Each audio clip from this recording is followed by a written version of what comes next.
Navigating the Digital Jungle with Sue Atkins and friends. Welcome back to Navigating the Digital Jungle with Sue Atkins and friends, where we help families find their way in the ever-evolving landscape of technology. I'm Sue Atkins, your guide on this journey, author and broadcaster, and I'm here today with Angeline Corvaglia, creator of Data Girl and Friends, empowering young minds with online safety and AI literacy videos, games and educational materials. We're here to guide you through the digital jungle. And this week, we're going to be looking at something rather unpleasant called sextortion. In today's episode, we're confronting one of the most pressing digital dangers facing young people and families, sextortion. So this episode is a cautionary deep dive into a critical online threat that can have lasting, harmful effects if not addressed openly. And we'll explore what sextortion is, how it happens, and most importantly, what parents, teens and young adults need to know to protect themselves in an increasingly digital world. We'll be covering the regular segments that you love, including Family Change, listeners' questions, weekly quick tips and script of the week. And there's an extra mention of extra content that you can access after the episode.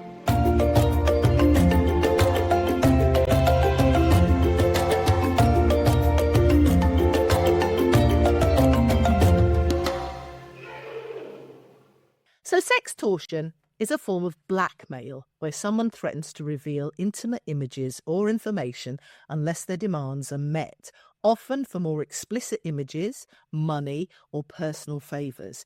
It's a malicious form of exploitation that preys on vulnerability, and unfortunately, it's on the rise as more young people use social media and online communication.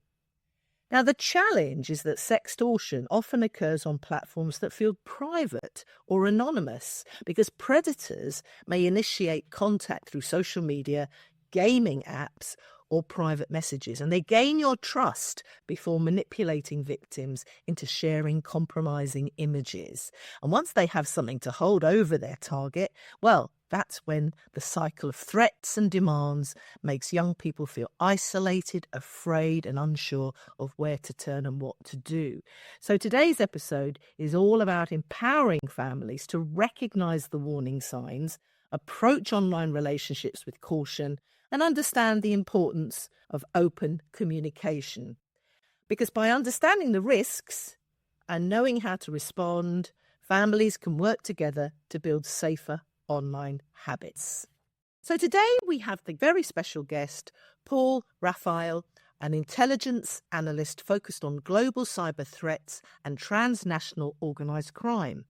He has worked on government and private sector projects to detect and investigate terrorist networks, fraud, black markets, violent crime, and human exploitation. So today we're going to be discussing sextortion. So thank you for joining us very much, Paul. Happy to be here. So Paul, could you briefly share your background and what led you to focus on global cyber threats and transnational organised crime?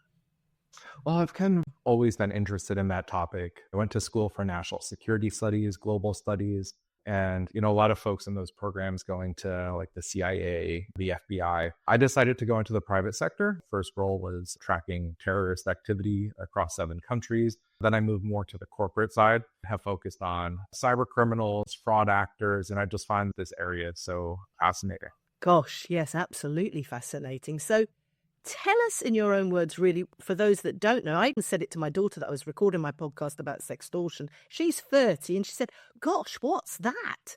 So it's an increasingly concerning issue. Can you explain what it is and why it has become so prevalent?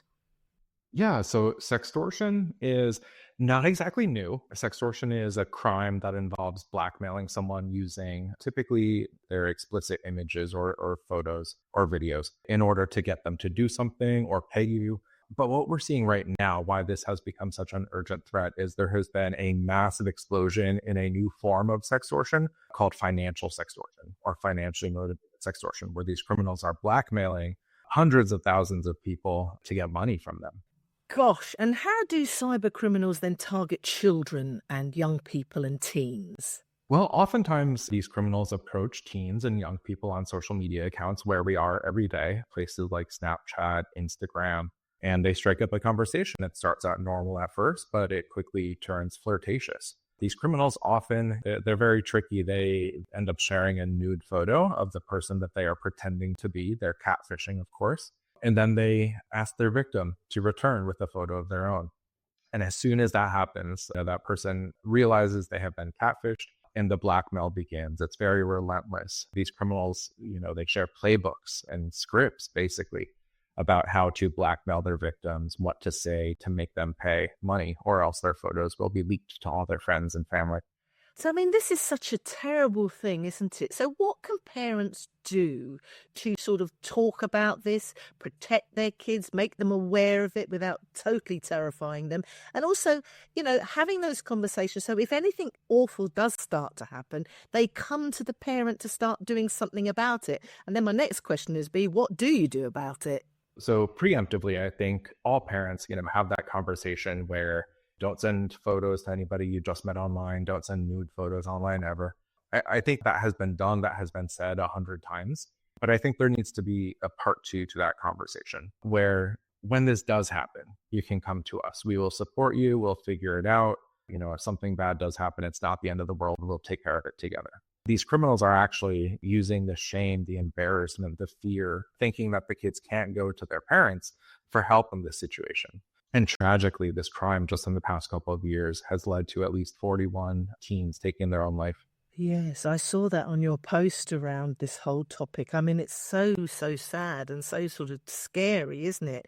Thank you so much for your work, Paul. I really learned so much from you, and it's just extremely helpful. One thing I wanted to ask you, how much are these criminals utilizing like AI, for example, the ability to even have conversations? I know that they obviously through chatting and sharing images. Is it also an issue that they're actually using voice as well to catfish? Yeah, we are definitely seeing all of those components. Right now, I would say the majority of financial sextortion schemes are being perpetrated without the use of AI, but we are seeing an increasing number. And I think that threat and that risk is only going to increase further. One way that we're seeing AI being used is these criminals are creating or nudifying nude images of victims, people they are just finding on Instagram. They have never spoken with them. That person may have never taken a photo, and they are using these artificially generated nude images of these people to exploit them and extort them. When I think back of being a teen, it does feel like things are the end of the world, right? I mean, that's a time in your life where it just feels like your small world, everything can fall apart. And I think that is the huge difficulty with this. How can a parent help them really understand, like, it feels like your world is falling apart now? And I did read one article about a parent who she did everything right. Actually, they reported it. They did everything. And the boy, unfortunately, after a few months, he just couldn't handle the shame anymore. So in your experience, what's the most effective way to really handle that incredible, incredible shame that teens and kids will feel? Let's start with what the criminals say. They are telling these teens, I am going to get you kicked out of school. I'm going to share these photos with your parents. I'm going to post it all over social media. You're going to be in the news headlines. They're accusing these teens that they were sexting, a 6-year-old or a 5-year, something crazy, with accusations, anything to get these teens to not tell anybody. So I think step one, it's the hardest step is just to talk to somebody about it, talk through it.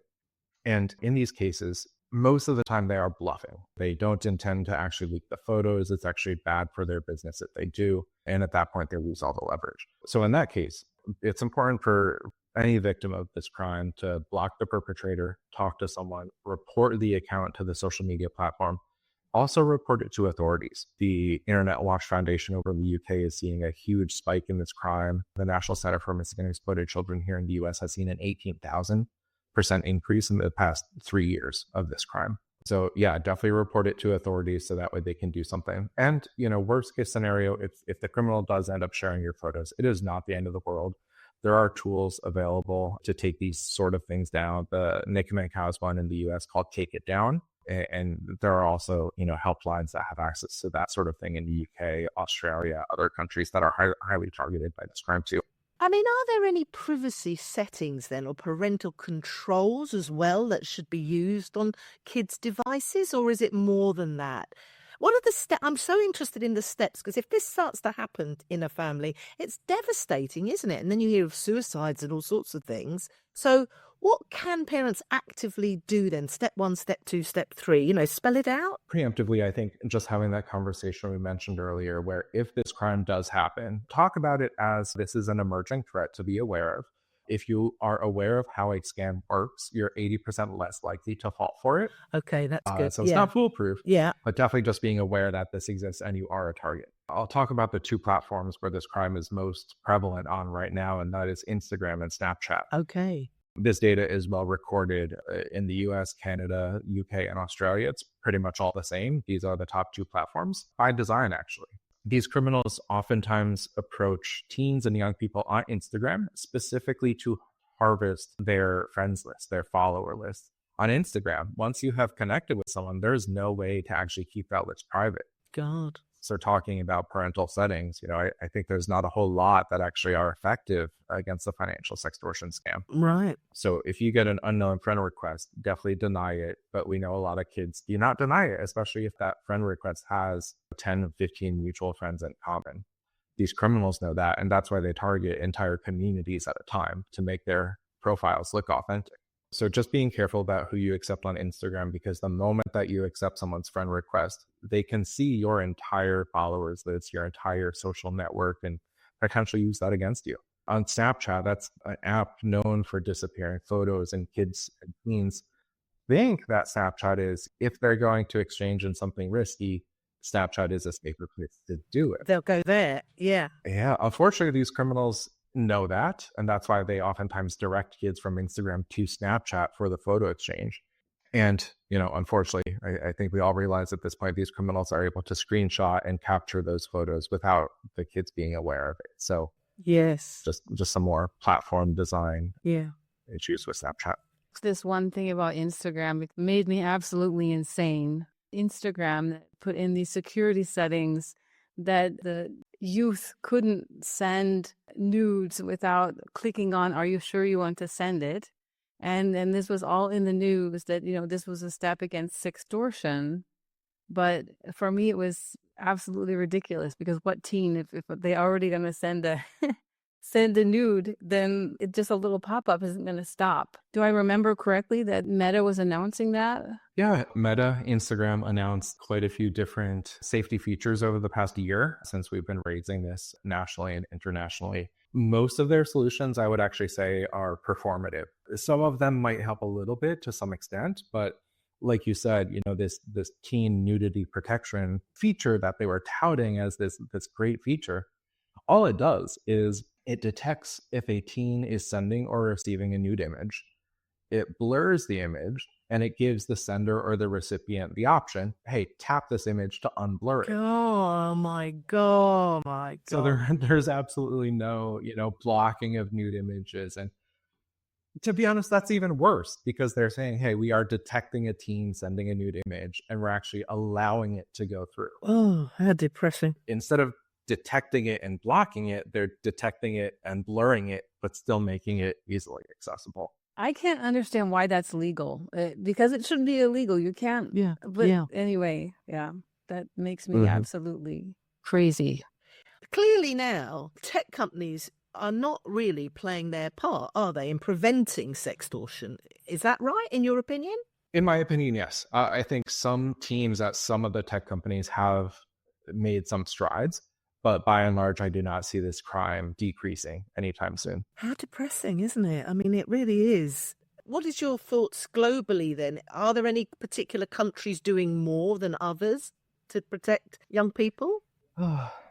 That is quite difficult. And the difficult part of this is oftentimes these criminals are overseas in places where we don't have extradition or we don't have a large law enforcement presence. Great majority of the financial sextortion that is targeting teens right now is coming out of West Africa, specifically Nigeria and the Ivory Coast. And the cybercrime group behind a large majority of this. They call themselves Yahoo boys. I'm always a little bit focused on kind of the worst case scenario, how to react in a worst case scenario. And what really interests me, and I wasn't aware that you said before, that actually they often aren't motivated to share the images, because what comes out obviously in the news, I had the impression that they actually almost always share the images. And I think this is actually one of the really important messages that parents can give, right? So what's the reason that they are not financially motivated to actually share the images in many cases? Well, we see these criminals just moving on very quickly.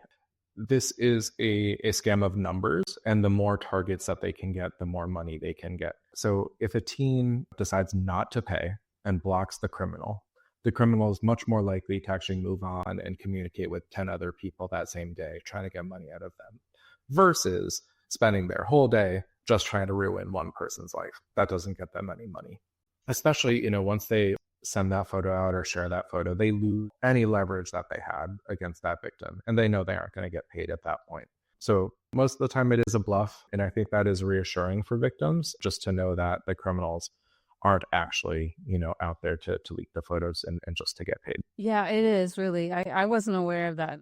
And how about the international collaboration in terms of trying to support in the countries like Nigeria and the Ivory Coast to help the governments there kind of shut that down at the source? Do you have the feeling that the different countries are working together? One thing I thought that was super encouraging, the FBI director, Chris Wray, visited Nigeria for the first time ever as the director of FBI on an official trip to that country. And he had two things on the agenda: terrorism and sextortion.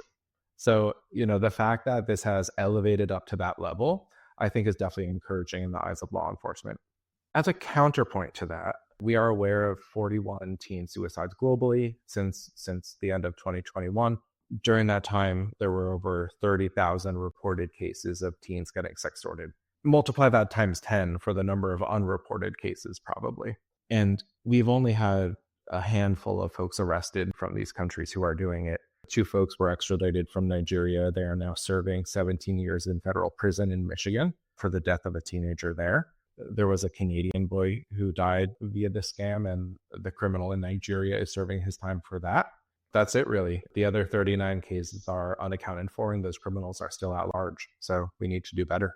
Yeah, because if you would manage to shut it down in one country, they would just move to another one, right? Do you see that happening? Once we're able to solve this crime in Nigeria and the Ivory Coast, who knows where else it's going to pop up next. So are there any resources or hotlines or organisations that you recommend for families affected by sextortion, or they're looking to learn more? Yeah, in the UK, there's the Internet Watch Foundation that oversees safety issues like this for minors. There's also the Revenge Porn Helpline in the UK for folks who are over 18 dealing with this issue. If you're in the United States, the National Center for Missing and Exploited Children is your best resource. And if you're in Canada, the Canadian Centre for Child Protection is there to help. If you could leave parents with one critical piece of advice about protecting their children from sextortion, what would it be? Talk to them. Talk to them today. Let them know this scam exists. Let them know that they are active targets right now today for this scam. Let them know that if they do end up getting in a situation and they're in trouble, they can come to you and it's not the end of the world, and you will help them through it. Thank you so much for your time and joining us on Navigating the Digital Jungle, Paul. Thank you so much. Really appreciate it. Let's hope we make some differences with families around the world. If 1 or 2 or 3 just start those conversations today, we've done some good. I'd like to tell you a bit more about my new book. As a parent myself, I know firsthand how overwhelming it can feel to keep up with the digital world our kids are growing up in. That's why I wrote Navigating the Digital Jungle Essential Scripts for starting meaningful conversations with toddlers, tweens and teens about smartphones or social media, AI, cyber safety and much, much more. My book is bursting with ready-to-use conversation starters that make it easier to guide your kids through everything from screen time and social media to the tricky terrain of online safety and artificial intelligence. It's like having a roadmap for those critical and important chats every parent needs to have. My book of Digital Jungle Script is all about giving you the tools to start those difficult but important conversations, no matter your child's age. Easy, practical scripts to help you feel confident and connected. So, if you're ready to feel more self-confident around discussing Roblox, Snapchat or WhatsApp, grab your copy of Navigating the Digital Jungle Essential Scripts and start transforming those tough tech talks into meaningful family moments. And let's get those conversations started at navigatingthedigitaljungle.com/resources.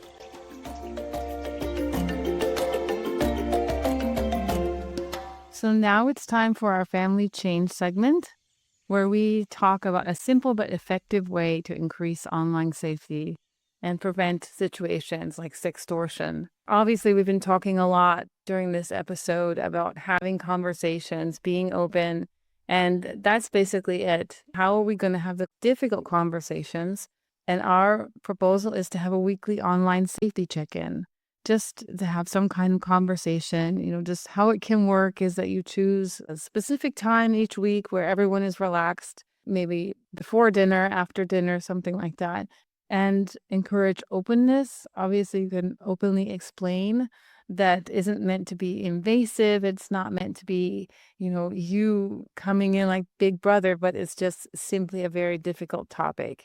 And obviously, think in advance how you're going to respond if something goes wrong, if someone contacts them and asks for inappropriate things, or if they unfortunately make the wrong decision and you have to decide together what to do. So that kind of regular check-in can really do a lot to establish trust and keep your children safe. Yes, and I think educate yourself and your child. Explain sextortion really clearly. Help your child understand what sextortion is, emphasizing that it involves someone threatening to share private or sensitive images or videos unless they comply with their demands. So it's age-appropriate conversations, of course. Tailor your discussions to your child's age and maturity and ensure that they do understand the risks without feeling overwhelmed. I found a really interesting post on Instagram this morning. It said a child who has been educated about how to reject pornography and sextortion is safer from sex traffickers and sexual exploiters of any kind. And that was by Lisa Thompson. So if you go to Navigating the Digital Jungle on Facebook, you can see that poster and you can read a bit more about it. Listener questions. And that now leads us into listeners' questions. How can I explain sextortion to my teen without scaring them? Well, Penny from Brighton, I hope we've kind of covered some of this, but it's important again to reiterate that talking about any sensitive topics like sextortion can be tricky. But here are a few tips to help make the conversation productive rather than scary. So frame it as awareness, not alarm. Let your teen know that you want to talk about sextortion, not to scare them, but to empower them. Emphasize that just as they take precautions in the real world, online awareness is equally important. Also, be honest, but be age appropriate. Tailor your explanations based on your teenager's age, but not only their age, their maturity, because for younger teens, focus on the importance of not sharing private information with strangers. And for older teens, get into those details of how sextortion scams work and why they should always be wary of sharing anything intimate online. Even with their friends when they're playing these games, just have that kind of distrust mindset a little bit. And then share some practical steps, not just the risks. Make sure your teen leaves the conversation feeling prepared, not helpless or frightened. Discuss the importance of privacy settings. Time and time again we say this. And ignoring those messages that pop up sometimes from unknown users. And you think, oh, do I know that person? And you think you might, but then you're down a rabbit hole. So knowing who to talk to if they ever feel threatened, again, is really important. Come to you or someone they trust so you can start to help them feel safe. Now for some top tips. Weekly quick tips, sextortion prevention for the whole family. Here's my quick tip this week.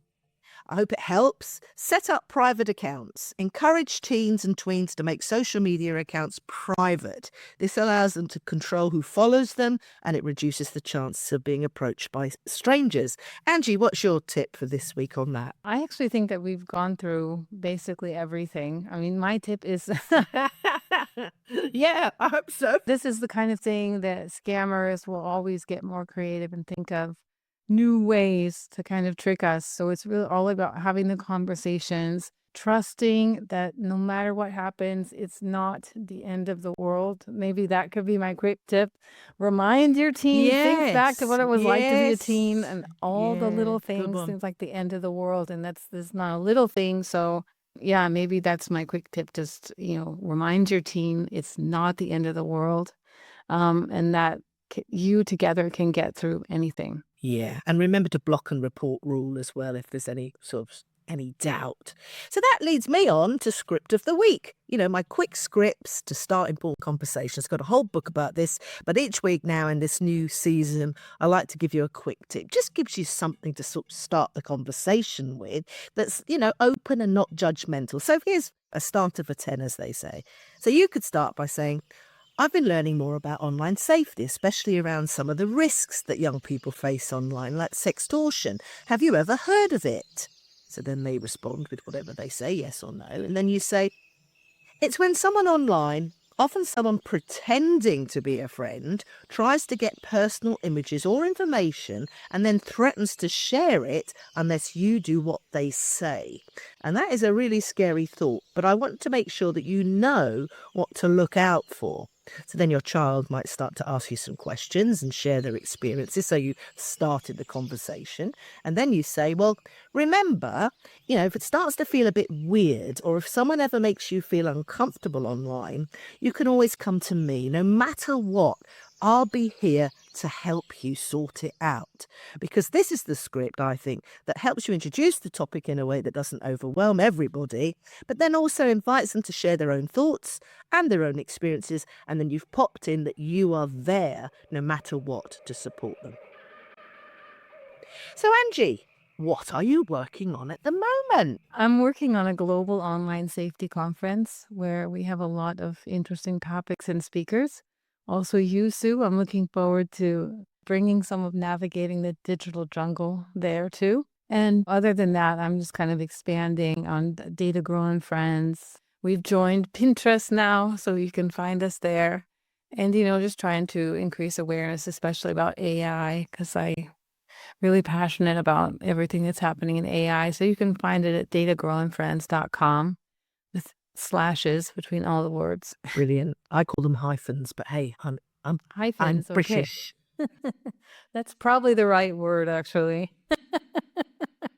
Well, I'm working on some school power hours that I've been delivering to schools. It's an hour, it's a power hour. It's like a Zoom webinar, if you want to call it that, where I talk about 5 top challenges for parents and how to solve them for parents in school. So I go online with the school and I deliver my power hour around these 5 top challenges with practical tips like the podcast really. But if you want to go a bit deeper onto online safety, be sure to check out my guides and blogs for parents and teachers. All our downloadable resources. They include detailed strategies for managing privacy settings across all sorts of popular apps. There's additional conversation starters there for those difficult online conversations. There's step-by-step instructions on reporting and blocking. There's loads of content on navigating the digital jungle under resources or under blogs. And you can go and meet the team there as well, actually, to find out more about Angeline and what she does. Navigating the Digital Jungle with Sue Atkins and friends.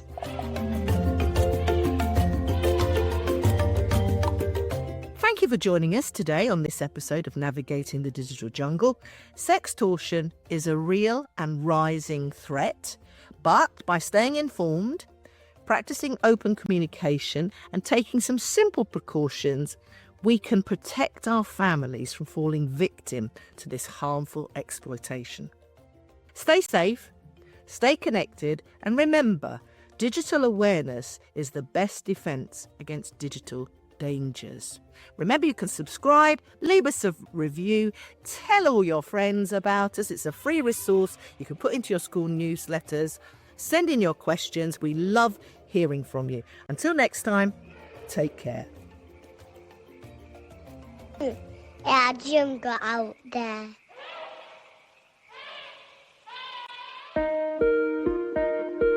I'd like to tell you a bit about this episode's sponsor, Mobicip. Are you worried about your child's online safety? Well, Mobicip's here to help. This all-in-one parental control app keeps your child away from risky apps and inappropriate content across all devices. Plus, you can manage screen time, track location, and foster healthy digital habits. Join more than 2 million parents and get peace of mind with Mobicip. And start your free 7-day trial today at Mobicip.com. That's Mobicip, Mobicip,